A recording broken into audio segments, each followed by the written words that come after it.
आप सभी को मेरा नमस्कार। आज मैं आप सभी के समक्ष शनि देव की कथा प्रस्तुत कर रही हूँ। आइए शुरू करते हैं शनि देव की कथा। ओम शं शनैश्चराय नमः। एक समय स्वर्गलोक में सबसे बड़ा कौन के प्रश्न पर 9 ग्रहों में वाद विवाद हो गया। निर्णय के लिए सभी देवता देवराज इंद्र के पास पहुंचे और बोले, हे देवराज, आपको निर्णय करना होगा कि हम में सबसे बड़ा कौन है। देवताओं का प्रश्न सुन इंद्र उलझन में पड़ गए। फिर उन्होंने सभी को पृथ्वी लोक में राजा विक्रमादित्य के पास चलने का सुझाव दिया। सभी ग्रह भूलोक में राजा विक्रमादित्य के दरबार में पहुंचे।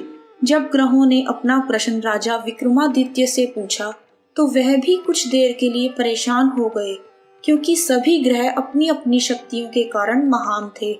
किसी को भी छोटा या बड़ा कह देने से उनके क्रोध के प्रकोप से भयंकर हानि पहुंच सकती थी। अचानक राजा विक्रमादित्य को एक उपाय सूझा और उन्होंने विभिन्न धातुओं जैसे सोना, चांदी, कांसा, तांबा, सीसा, जस्ता, अभ्रक व लोहे के 9 आसन बनवाए। सबसे आगे सोना और सबसे पीछे लोहे का आसन रखा गया। उन्होंने सभी देवताओं को अपने अपने आसन पर बैठने को कहा। उन्होंने कहा, जो जिसका आसन हो उसे ग्रहण करे। जिसका आसन पहले होगा वह सबसे बड़ा तथा जिसका बाद में वह सबसे छोटा होगा। क्योंकि लोहे का आसन सबसे पीछे था, इसलिए शनिदेव समझ गए कि राजा ने मुझे सबसे छोटा बना दिया। इस निर्णय से शनिदेव रुष्ट होकर बोले, हे राजन, तुमने मुझे सबसे पीछे बैठाकर मेरा अपमान किया है। तुम मेरी शक्तियों से परिचित नहीं हो। सूर्य एक राशि पर 1 महीने, चंद्रमा 2 महीने 2 दिन, मंगल 1.5 महीने, बुध और शुक्र 1 महीने, बृहस्पति 13 महीने रहते हैं। लेकिन मैं किसी भी राशि पर 2.5 वर्ष से लेकर 7.5 वर्ष तक रहता हूँ।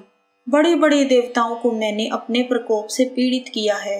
अब तू भी मेरे प्रकोप से सावधान रहना।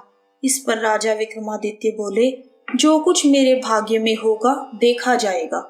इसके बाद अन्य ग्रहों के देवता तो प्रसन्नता के साथ चले गए, परंतु शनिदेव बड़े क्रोध के साथ वहां से विदा हुए। कुछ समय बाद राजा विक्रमादित्य पर साढ़ सती की दशा आई तो शनिदेव ने घोड़े के व्यापारी का रूप धारण किया और बहुत से घोड़ों के साथ विक्रमादित्य की नगर में पहुंच गए।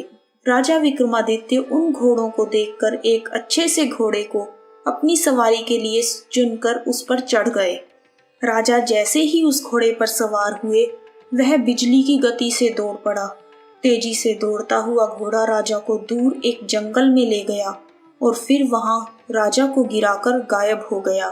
राजा अपने नगर लौटने के लिए जंगल में भटकने लगा, पर उसे कोई रास्ता नहीं मिला। राजा को भूख प्यास भी लगी। बहुत घूमने पर उन्हें एक चरवाहा मिला। राजा ने उससे पानी मांगा।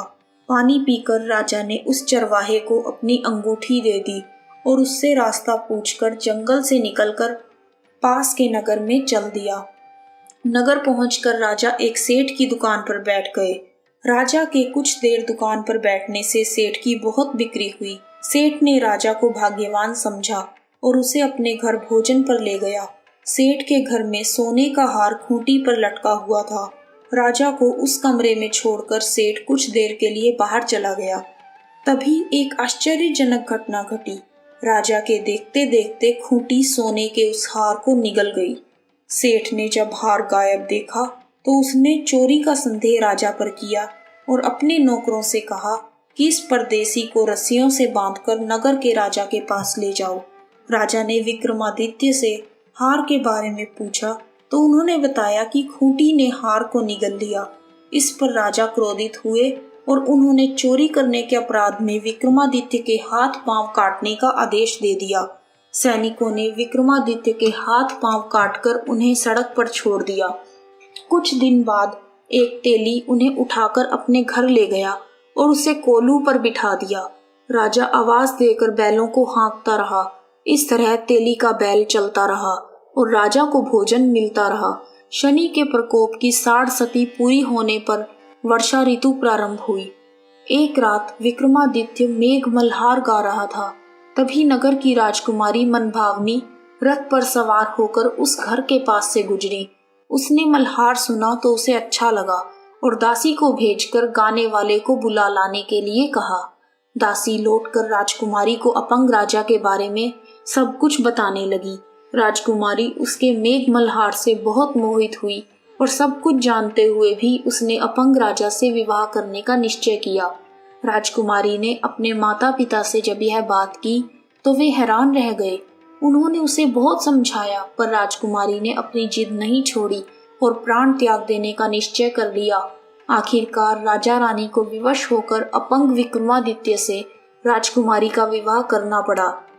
विवाह के बाद राजा विक्रमादित्य और राजकुमारी तेली के घर में रहने लगे। उसी रात स्वप्न में शनिदेव ने राजा से कहा, राजा, तुमने मेरा प्रकोप देख लिया, मैंने तुम्हें अपने अपमान का दंड दिया है। राजा ने शनिदेव से क्षमा करने को कहा और प्रार्थना की, हे शनिदेव, आपने जितना दुख मुझे दिया है अन्य किसी को न देना। शनिदेव ने कहा, राजन, मैं तुम्हारी प्रार्थना स्वीकार करता हूँ। जो कोई स्त्री पुरुष मेरी पूजा करेंगे, कथा सुनेंगे, जो नित्य ही मेरा ध्यान करेंगे, चींटियों को आटा खिलाएंगे, वह सभी प्रकार के कष्टों से मुक्त हो जाएंगे और उनके सब मनोरथ पूर्ण होंगे। यह कहकर शनिदेव अंतर्ध्यान हो गए। प्रातःकाल राजा विक्रमादित्य की नींद खुली तो अपने हाथ पांव देखकर राजा को बहुत खुश हुई। उन्होंने मन ही मन शनिदेव को प्रणाम किया। राजकुमारी भी राजा के हाथ पांव सलामत देखकर आश्चर्य में डूब गई। तब राजा विक्रमादित्य ने अपना परिचय देते हुए शनिदेव के प्रकोप की सारी कहानी सुनाई। इधर सेठ को जब इस बात का पता चला तो दौड़ता हुआ आया और राजा विक्रमादित्य के चरणों में गिरकर क्षमा मांगने लगा। राजा विक्रमादित्य ने उसे क्षमा तो कर दिया क्योंकि वह जानते थे यह सब तो शनिदेव के प्रकोप के कारण हुआ था। सेठ राजा विक्रमादित्य को पुनः अपने घर ले गया और उसे भोजन कराया। भोजन करते समय वहां एक आश्चर्यजनक घटना घटी। सबके देखते देखते उस खूंटी ने हार को उगल दिया। सेठ ने अपनी बेटी का विवाह भी राजा के साथ कर दिया और बहुत से स्वर्णाभूषण, धन आदि देकर राजा को विदा किया। राजा विक्रमादित्य राजकुमारी मनभावनी और सेठ की बेटी के साथ अपने नगर वापस पहुंचे तो नगर वासियों ने हर्ष के साथ उनका स्वागत किया। अगले दिन राजा विक्रमादित्य ने पूरे राज्य में घोषणा कराई कि शनिदेव सब ग्रहों में सर्वश्रेष्ठ हैं। प्रत्येक स्त्री पुरुष शनिवार को उनका व्रत करें और व्रत कथा को अवश्य सुने। राजकुमार विक्रमादित्य की घोषणा से शनिदेव बहुत प्रसन्न हुए। इस प्रकार शनिदेव की कथा पूर्ण हुई। कहानी सुनने वालों का भी भला और सुनाने वालों का भी भला। जय शनि महाराज।